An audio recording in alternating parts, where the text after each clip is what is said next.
Welcome! It's pretty hyped, irresistibly quirky. If you are new here, which you probably are, this channel's pretty new. My name is Lena, and this is where I talk about books and teaching and life and all of the things that I love. Today, what I am sharing are the either recommendations or TBR that I had for last month, May, Asian American Pacific Islander month. I did film this video once before at the beginning of May. Just got caught up in the craziness that is the month of May as a teacher and just never got around to editing it and posting it. But you know what? Many of these authors are some of my absolute favorites, and so I figure, you know what? I read them all year long. Why not share them all year long? I am going to first begin, I suppose, with my current read, which is The Girl Who Fell Beneath the Sea by AAPI. I am a little over halfway right now, and I don't know what it is about AAPI's writing, but she just sucks me in right away, and the visual descriptions of what is happening is just so clear and so beautiful. I also just read XOXO by her, which I'm not usually one for romances, and I know nothing about the K-pop scene, although I really loved that book, so maybe that'll change. But she's just a fantastic writer. So if you have not read anything by AAPI yet, I highly recommend. I am loving this story so far, so I am really excited to see what happens moving forward for Nina in this story. Just take a moment to appreciate this beautiful cover because I ordered it from the UK because I loved the UK cover so much. So next I'm going to share books that I have read that are just some of my favorites. And these are all ones that I've read in the last year or two, so they're all pretty recent. So I'm just gonna get started. And so first off is Pachinko. I know everyone on BookTube talks about Pachinko, how wonderful it is. They're not wrong. It is beautiful. So it's a multi-generational story about a Korean family that ends up immigrating to Japan, and just as the generations go on, what their experiences are. It's really, really beautiful. While I was reading this, I feel like there were so many times that I audibly gasped at things that were happening. I was just so invested in this family. It's such a beautiful experience to watch it unfold as you're reading. The next one that I have in my stack is The Astonishing Color of After by Emily X.R. Pan. It is a story about a girl who her mother dies by suicide. She goes to Taiwan, where her mother is from, to be with her maternal grandparents, and it's her first time meeting them because she had never been to Taiwan or met those grandparents before her mother's passing. And so it's just kind of her journey, getting to know her family, getting to know her roots, and also this search for her mother who has returned as a bird. Themes of suicide and grief. So if those are triggers for you, maybe be careful with yourself with this one, but it's a really, really beautiful story.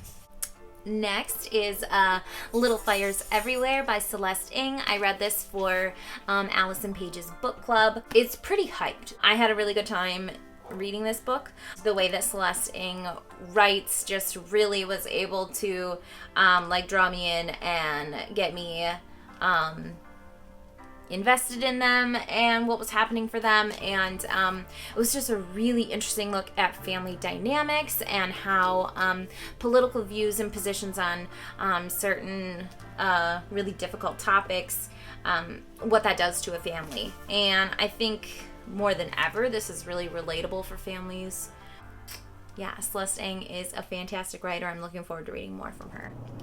Next, this is a super quick read. You've probably also been recommended this before. Convenience Store Woman. This is so good. Guardian says irresistibly quirky, and they've got it. Those two words sum it all up. This is, in fact, irresistibly quirky.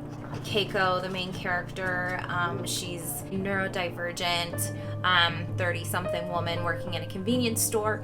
It was a really good take on like self-discovery and learning to trust yourself. This is really lovely. This is, if you're looking for a quick read to just make you feel happy and alive and connected to the characters, then another one that I love, Light from Uncommon Stars by Raika Aoki.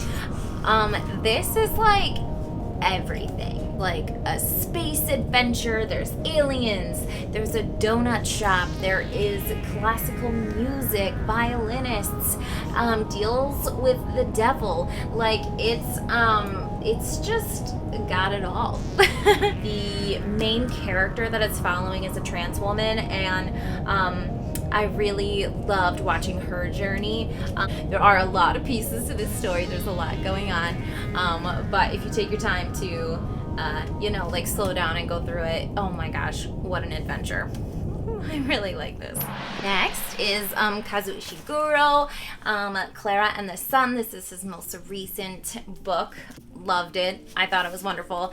I'm learning more and more that like science fiction is like one of my favorite genres, and I think that this kind of falls under the science fiction category because Clara is an artificial intelligence little like robot doll thing that is made to befriend a child, and so it is Clara's whole journey being like adopted or bought by this family to be friends with a young girl, Josie, and it's really interesting to watch her relationships, not only with Josie but all of the family members and friends, evolve, because she obviously has like a very different perspective of the world, because she's a robot and she's so pure of heart.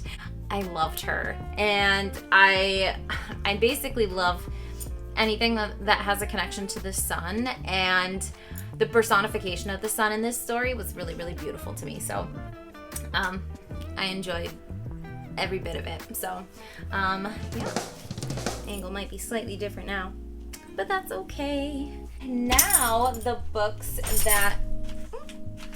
that I am going to share are on my physical TBR. So they are books that I already own that I plan to read soon.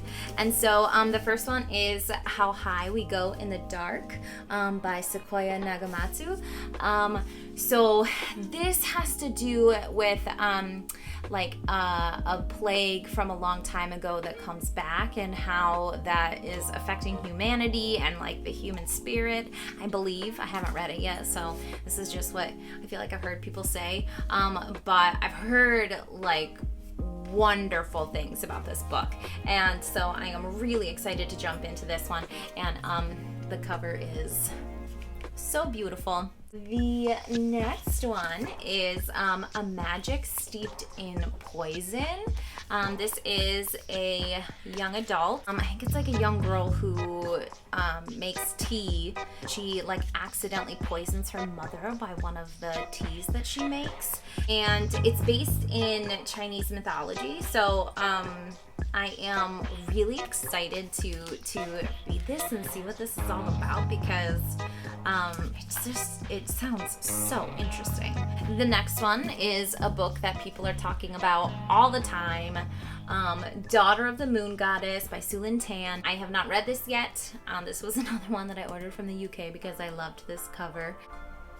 Oh my gosh, and like the spine, that is so beautiful. This is my first time looking at that. I think this is also Chinese mythology. Yeah, so I've got 2 Chinese mythology books back to back on my list. A story about a girl who, I think she like loses her mother, or her mother is like drawn into like a celestial realm, and so I think it's like an adventure where she has to go save her mother. I believe when I was like at the start of the year looking at like my most anticipated reads, like, or releases, this and The Girl Who Fell Beneath the Sea were the two that like I was most excited to get. I don't know how, I haven't read this yet, but On Earth We're Briefly Gorgeous by Ocean Vuong. I need to just sit down and do it. It's like one of those things where like, oh my gosh, I've heard so many amazing things that I'm like worried that I'm not going to love it as much as everyone says I'm going to. I think it might be time to do the emotional deep dive, read this book. I've heard that like just the way that it is written is like the most beautiful poetic writing ever. So my next one is Minor Feelings, An Asian American Reckoning by Kathy Park Hong. This is part memoir, part cultural criticism, and just deals with what it means to be Asian American and what that is like in the US today. It's obviously something that's really important, and I always want to be as educated as I can be about well, any cultural issues, but especially race today. So I am looking forward to reading this. It says brilliant. To read this book is to become more human. And then I have by Ruth Ozeki, The Book of Form and Emptiness. And this is about a boy whose father, I believe, like tragically dies, and then the belongings in his house, they have voices and he starts to hear them talk.